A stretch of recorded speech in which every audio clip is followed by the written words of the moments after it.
roundup we did. That's awesome. Today we're going to be talking about termites. We do home inspections. We're going to talk a little bit more in depth on termites. Anybody know what that is on that screen right there? Yeah, it's a donut. That's a termite mound. That's a termite mound, and you guys are going to be kind of shocked. I know some of you guys are going to be like, I did not know this about termites. So in this is an actual termite colony. There's hundreds of thousands of termites, and they actually build up in that dirt. They rely on the moisture in the soil to survive. They'll actually build fungal gardens inside there and to grow fungus so they can feed the colony.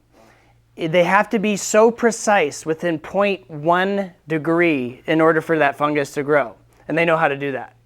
It's kind of crazy. If it's literally 0.1 degree off, the fungus dies and it doesn't grow. So they cause billions and billions of dollars worth of damage all over the country.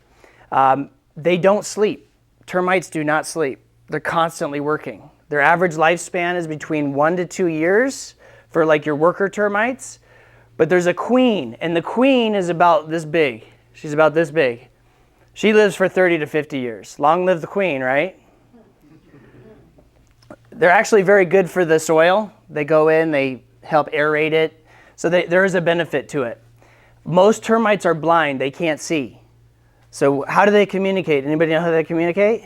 Pheromones and vibration. They'll emit a scent to the whole colony and they'll communicate that way, and certain vibrations. So we've actually gotten calls from people that have such bad termite infestations in their house, you can hear them communicate. Like it's almost like a Morse code. You can hear them talking in the walls. It's kind of crazy. The queens can produce 30,000 eggs in one day. In one day.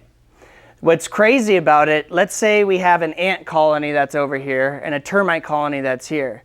Well, sometimes the ants colonies, they want to come and take over, right? So now that the queen starts smelling those pheromones from all the soldier termites, and she'll make a switch and she'll make 30,000 soldier termites that day to go and fight, to go and grow. Isn't that crazy?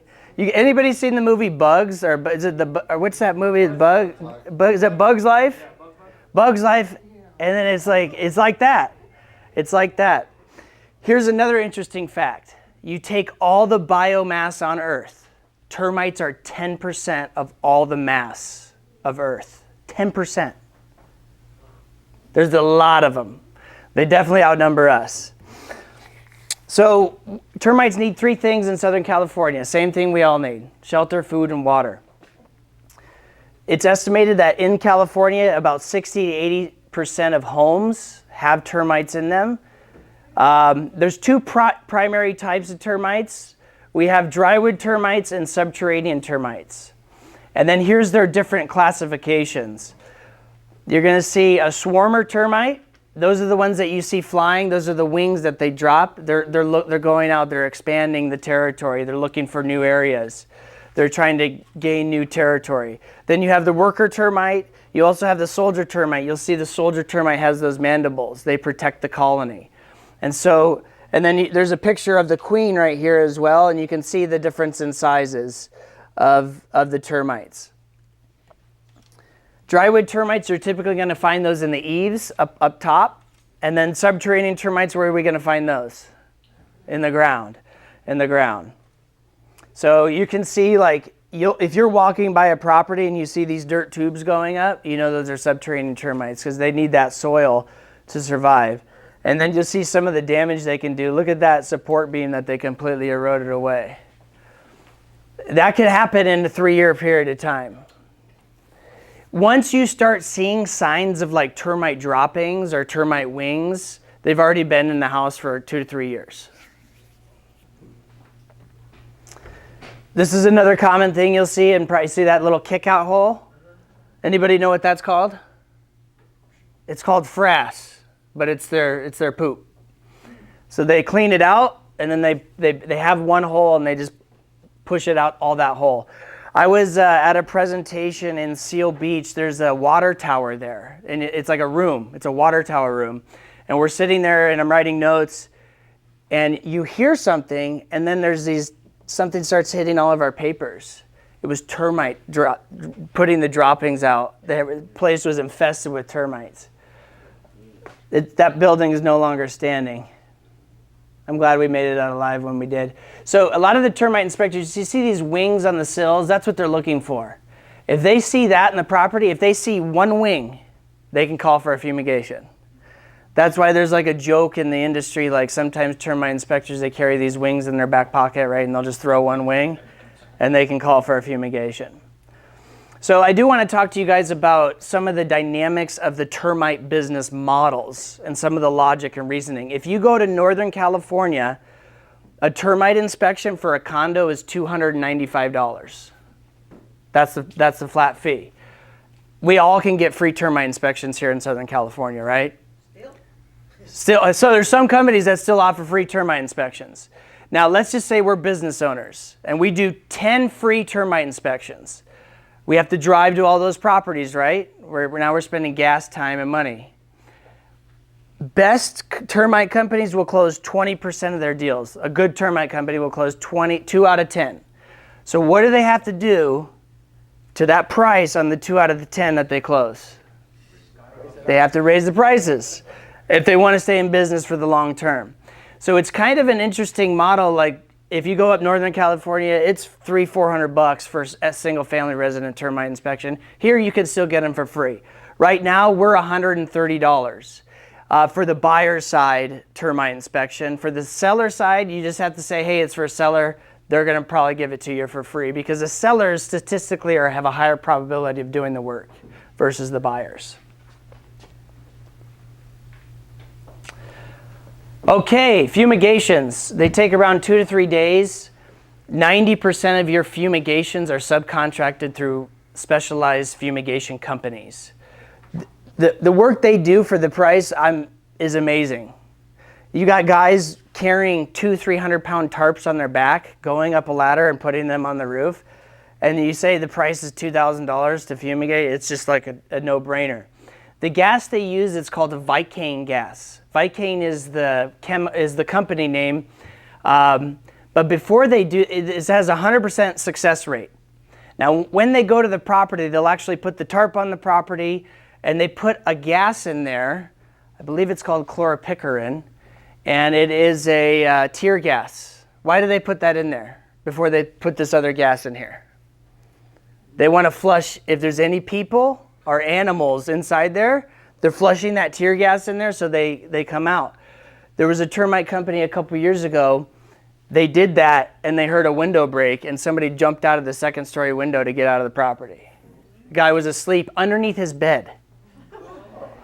He had locked his room in the units because he thought they were the police coming to get his stash. And so, yeah, anyways, weird stuff. But it'll help animals get out of there. And because this other gas that they put in is odorless, tasteless, and it permeates into the wood. It's 100% successful. And they actually have to do they have to protect that gas. It has to be locked up at all times because if that gets in the wrong hands, it's not a good recipe. So in order to treat the termites underground, you can't use the tent. You've got to drill holes in the ground, and that's what they're doing right here. They're drilling holes in the ground, or they're digging a trench, and they're putting a chemical. The most common is Termidor, and they put that in the ground, and all those other worker termites, they get it on their body, and then they go down into the colony. And when they start rubbing up against all the other termites, and then it eradicates everybody, including the queen. Takes care of the problem. Yes. So if it's only subterranean, then there's no need for a tank. Correct. Okay. Yep, correct. And you still might need some wood repairs, but those are hard. That's going to be underneath the foundation for subterranean, typically. But your drywood termites, and we'll go to that next slide. Hang on, let's see if I have one of that. The drywood termites, you can drill and locally treat like sections of wood. Another common treatment is like orange oil. Has anybody heard of orange oil? Yeah. It's semi-effective. 50 to 60% you have to actually inject it onto the termites. It doesn't really have a long lasting. Another downside of orange oil is it's citrus. Citrus is flammable. So you're injecting your wood in your home with a flammable liquid. Just something to consider. And it only works about 50 to 60% of the time, so you're going to have callbacks. It is healthier long term. These other ones are a lot more effective. Now, there are some people that use heat, extreme heat, where they'll put these rays on the wall, and that can take care of the termites, but it can also fry electrical and all that stuff. Some people choose to go that route. There's also freezing techniques. These are very rare, but people go out and they freeze the termites as well. And then they have like microwave guns that they shoot on them as well. Those are like very specialized treatments. Not many people do them. A $1 billion industry in Southern California alone for termites. There's about 2 million termite inspections a year. 75% are due to real estate. About 60 to 80% of homes have termite damage. Does anybody know the difference between Section 1 and Section 2 on a termite report? Section 1 is mandatory. It has to be done. Section 2 is optional. Section 2, yeah, so yes, that's a great way of looking at it. So Section 1 is like, hey, this is absolutely termites. This is termite damage. Section 2 is items that could lead to termite damage. If there's wood left in a stack underneath the house, wet wood, that could be an item that could eventually cause termites. Termites love wet wood. It's easier for them to chew. So that's why they like the moisture. So a lot of times the sprinklers are spraying on the house, that's where they'll go. It's easier for them to move around and eat. So Section 2 are things that could lead to termite damage. Section 1 is already identified as termite damage. Now, are termites, is it required to do any termite work in a transaction? Remember, didn't it used to be, right? It used to be written mandatory into the contract. Now it's a... But it is for some homes. VA's mandatory. So now there's no forms on it, right? It's just a section on the RPA where you write it now, and you can ask for it. So, but back in the day, it used to be required, like it used to be part of it. So here's a couple of tips to prevent termites and just all pests in general. If you have bushes touching your house or trees, you want to trim those. You don't want sprinklers spraying on the wood on any part of your house, or even the stucco. You don't want that either. Get an annual maintenance inspection from a termite company. It really does help you, right? If it's like the philosophy of if I have a leaking sink and it's dripping, just one drip every day. A couple years from now, that's going to be big money. Same thing with termites. If this stuff goes unnoticed, it's going to cost a lot more to fix. If you have any cracks or crevices in the wood or the paint, you want that sealed up, so that'll help keep the termites out. They don't like to work a lot for it. There's certain light bulbs you can get with yellow lights that don't attract those swarmer termites to your property. And then anytime you have wood touching the dirt directly, you don't want that, so you can fix that inside the house. Underneath the foundation or on the exterior, you just want to make sure the dirt is not touching any of the wood surfaces. It just gives them easier access. All right, anybody have any questions for termites about termites for me? One question, how do you do your inspection? Is it a laser, I believe? For termites, we're not that fancy yet. It's all with eyes. It's all with eyes. Yeah, and there's little tools that we have to probe and see if there's areas, and then you touch it. I actually have a really cool video of you touch it and you'll see like droppings fall out. And then you can kind of know here's the extent of the damage. Bob's been doing termite inspections in Southern California for 40 years, and he trains all of our inspectors that go out to the property. And it is still very a manual industry. Like it is still very, got to go there, got to look at it. It's very hands-on. Good question. Is that gas safe? Like, once you go back in the house, is it like harmless to people? That's a great, since it's so, since it permeates things so well, it dissipates really well too. So they'll go to the property on day 2 and they open all the vents on the side of the house. And they'll let that gas go out. And then they bring a machine inside the house that measures the levels of of the gas, and they'll wait until it's all dissipated before they'll take the tent off. So there's no like residue? There's no residue. Yeah. Yeah, there's no residue because it's just kind of like permeates through everything, and then once they open it, it's wanting to get out. It's wanting to go because it's lighter than everything else. So it doesn't really stay in there. But they do recommend, like, if there's food items, there's special bagging instructions for food, so on and so forth, because they don't want that getting into any of the food. But back in the day, what did they used to use before they had this special machine to test if there was still gas in there? Fan. What they still do fans, but they would carry a canary. They'd put a canary in there, and they'd walk in with their gas mask, and if the canary survived, they knew that it was good. I'm dead serious. I'm serious. I'm serious. Well, and that's what they do in the mines, right? Because, again, when they're walking in the mines, if there's carbon dioxide high, and it's like, okay, this thing's not living, so I need to get out of here. But now we have new technology. We're saving the birds with this new technology, right? Okay, we're going to talk a little bit about mold. I do want to tell you about something when it comes to mold, especially if any of you have tenants or any of you have investors. There is a document called the California Tenant and Landlord Rights. This is a PDF that I've referenced a lot in my career because we get calls on mold quite a bit. And I'll go in the California Tenant and Landlord Rights. I always Google it, and then I can find, like, what's the responsibility of the tenant, what's the responsibility of the landlord. So there's things in there like the California Repair and Deduct Law. Like, if the tenant if they're not addressing any mold issues, the tenant can say, you know what, I'm going to pay for it, and I'm not paying you rent next month.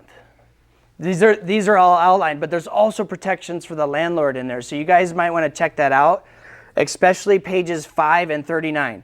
You don't need to remember it. Whenever you have a mold thing and it has to do with a tenant and a landlord, California Tenant and Landlord Rights for mold, and you'll find this PDF.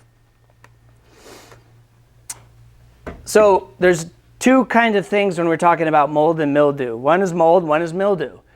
Both are fungi. Now, mildew only grows on living plants. That is very interesting, and I had a hard time digesting that. Mildew only grows on living plants. I was in a presentation with a toxicologist. This is all he does for his career is talk about mold. I said, "Isn't mildew growing in our kitchen or in our bathrooms?" He said, "No. Mildew only grows on living plants. It relies on the enzymes. So if you see a white fuzz on a plant, that's mildew." And I still have a hard time believing it. But I've asked two other toxicologists, and they said the same thing. Why is it so confusing? There's something called the Label Law Act, which allows the manufacturers to put 90% of truth on the bottle. They can use 10% for advertising purposes. There is such a negative connotation about mold in the minds of people. When they go to buy a mold cleaner or a mildew cleaner for their bathroom, they're buying the mildew cleaner more and more. And then now we think we're spraying mildew in our bathrooms, but it's actually mold. Very interesting. That is one difference. So if I'm an agent, we've been on inspections in bathrooms where agents will say, "Don't worry, that's just mildew." Now you've taken the hat off of real estate agent and you've put the hat on of licensed toxicologist. And there's no toxicologist that will make an identification without a lab report. So as a real estate agent, you always want to keep the real estate agent hat on. You don't know anything. Once it's identified from the lab, if this is mold, then you can refer to it as mold. I wouldn't use those words before that. What did you say the difference between mildew and mold is? They're both fungus. Mildew only grows on living plants. It relies on the enzymes in certain plants to survive. And now the reason why people get it confused is because mildew is like a surface. The classification is kind of like technically like surface mold. And that's where since things are on surfaces, but our skin is an organic material. It gets in the bathroom area. That's mold. It's growing. It's not on a living plant. It's hard for me to understand. You go online and it's a lot of misinformation about mold. A lot of misinformation about mold. This one was from a broken water line in the refrigerator. The clients had moved out before their like they're moving out of the house so the new people can come in. They ripped the refrigerator out and just left the water leaking for a couple of days straight. So the clients went to move into the property and they got this. That's why final walkthroughs are so important, right? But you know what? This is the big thing about this. People are so afraid of this. They don't need to be. This is not the problem. What is the real problem in all of this? What's the number one problem above this? Leak. That's the number one problem. Keep your clients up here. This is the problem. This is a symptom of a problem. We're actually glad we see this because it lets us know that there is a problem. You'd want to know about that. So we want to address the major problem. This is secondary problem, and we can fix this. Mold's in about 50% of all homes. It's very common. It's also very beneficial. Anybody eat cheese in here? Yogurt? Mushrooms? Does anybody drink beer or wine in here? We're all vegan. So your clients, you can ask your clients when they see that in the property, it's like, hey, do you drink beer? You ever had a wine? You ever eat cheese? It's all the same like fungus. Now there's about 300,000 different types of mold that have been identified. They estimate there's about 1 million more types still to be identified. Of those 300,000, there's 10 that really start to affect us. See, what happens when we get here is it's kind of like, mold is kind of like a dandelion. We've seen dandelions before. They get in that nice little yellow stage, right? And now they're in a different stage. This is called like the sporing stage, where they want to spread. So mold is very much like that in our properties. It'll get to a stage, it'll be there, meaning it's not affecting the air quality inside the house. But then once it starts putting spores out in the air, that's when we start breathing it in. But we're already used to breathing in millions and millions of mold spores every day. There's mold in here right now. There's mold out there blowing around. All day, every day. It's when our immune system starts to wear down over time, it starts to affect us. But everybody's individual body chemistry is different. You may be allergic to one mold. I'm not allergic to it. Has anybody heard of penicillin before? Anybody allergic to penicillin? Mauricio, you guys are. So ingested by the right person, it will rid our bodies of bacterial infection. Ingested by the wrong person, they could have a severe allergic reaction to it. And it's the same for all the different types of molds that we identified, the 300,000. So everybody's different, everybody's chemistry is different, and these molds affect people differently. The main takeaway of this is we don't want it growing inside our homes. We do not want it growing inside our homes. And I just have two quick lawsuit stories. First one, agent, $2 million house in Arcadia area. She takes camera with her phone for her listing photos. Hey, new listing coming up. She puts it online. She's like, I'm just doing like a pre-listing thing, and then I'm going to get professional photos. She gets the professional photos. Somebody ends up buying the property. They move in. Within a month, they've got stains in the bathroom. They're like, this is odd. Like, this is like a lot of stains in this area. They go on Redfin. They find her original cell phone camera photos. And they see the stain in her cell phone camera photos. Uh-oh. Now we knew that somebody knew about it. It goes to mediation. In mediation, the sellers show up to the property and say, hey, well, our listing agent sent me an email that just said, hey, paint over that stuff in the bathroom, the stains in the bathroom. We have professional photos coming. $200,000. Brokerage wrote a check for it. It was a brokerage in Arcadia. I've actually seen 5 brokerages shut down because of mold lawsuits. All that could have been avoided with this. 5 simple words. Stains noted in bathroom. That's it. And let the clients do with that information what they will. Some will say, hey, I don't care. I've had that before. I know how to deal with it. Some will run away. You'd rather have them run away than write a $200,000 check later on. Now the brokerage wrote it, but now they've changed their stance on, when they see that. Don't paint over it, don't cover it. Oh, this other one. Oh, there's so many.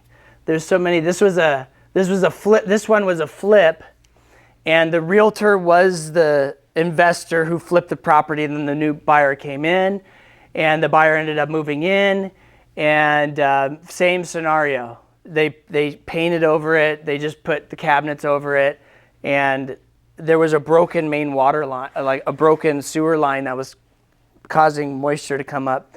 And the realtor lost their license for 10 years because of falsely representing the property. The news is just get it disclosed, stains noted here. That's what the verbiage I would recommend using. Don't use mold, don't use mildew, because then you become a toxicologist. And everything can be taken care of. And the last thing I'll talk about is Stachybotrys. This is like the black mold. You know, mold can be any color. It actually pulls its pigment from whatever it's the feeding source, right? So typically, like the colors that we see is not the actual pigment, because that's the color that's not being absorbed by the wall. We're seeing the white, right? Because it's not the color that's not being absorbed. So we've gone to properties like out in Palm Desert where homes have been vacant for 2 years, and we'll go in and there's green mold, pink mold, red mold. It's like it can be any color. Now, when it comes to black mold, what people are really referring to is something called Stachybotrys. And Stachybotrys is the one that puts off the most of those dandelion spores in the air. And when we breathe those in, they affect most people. But everything can be fixed. Everything can be fixed. So we actually have a mold and moisture expert on staff, Jerry Silveria. When we come out and we do the inspection, we put an air quality machine just like this on a tripod, and we put an air quality sample in there. It sucks in air for 15 minutes. Then we go outside. We get the spore count outside. If those two levels are the same, we know we don't have mold, elevated mold spores in the room. If this one is higher inside than the control sample outside, we know we have mold spores somewhere in here. But we're really looking. We're using moisture meters, scanning all the walls, and infrared. Infrared, we can see, like we'll go and run in the upstairs bathtub and we'll try to locate that moisture, because that's the real problem. Okay guys, we talked about a lot in a short period of time. We talked about termites and we talked about mold. I definitely agree with what Hugo's saying. We're a partner. We are a partner in this. We want to help your deals close. If you ever come into any issues with mold, I've got somebody that can help walk you through it. If you ever come into any issues with termite, I've got somebody. We also do sewer and home and then commercial inspections as well, and roof certifications. I've saved a lot of deals last year for insurances denying people because of roof coverage.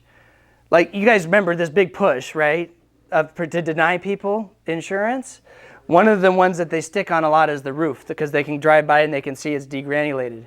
We'll go back to the property and we'll actually say, hey, this roofer's going to certify this for 5 years, send that to the insurance company. Insurance company says, hey, if they're going to back it for 5 years, we're giving them insurance. So, all right, I appreciate everybody. If anybody wants my cell phone number, it is 909-912-4607. Once again, 909-912-4607. And you can say, Josh, you told me you'd give me $100 off my next inspection with you if you text me that. Yes? What's the report fee? It just depends. For termites, it's $130. And then for like mold, it starts at $495 for 3 samples. That includes like one area, 3 samples. Josh, do you do the remediation on that? We don't. We're strictly the testing, and we want to keep it that way so we're unbiased, right? But we do have referrals that we can give out in those scenarios. And they're realtor-specific referrals, because the average remediation ticket for mold remediation is $22,000. And it takes 10 to 12 weeks. That's the average. Now, the realtor-specific ones are much lower than that, and they're focused on getting those deals done in escrow. So we have some referrals for that as well. Hey, Josh, can you just explain on that price adjuster when they do a home inspection, and then when you guys, how long is it taking to get that price adjuster for the repairs? Can you just explain that real quick? Okay, yeah. So for the home inspections, we used to charge $100 for this tool called Repair Pricer, because let's say we point out a defect inside the home. And most clients are going to say, well, how much does that cost? And we're not there to do that. We're just there to point out the defects. So now this company uses AI technology. They do a zip code search, and it uses AI. But they also have, after that, they'll go and they'll have a human contractor, retired contractor, review this estimate and say, yeah, this, based on what we see in the report, this defect we see in the report, the AI pulled this. This is a kind of a ballpark price of what this would cost to fix.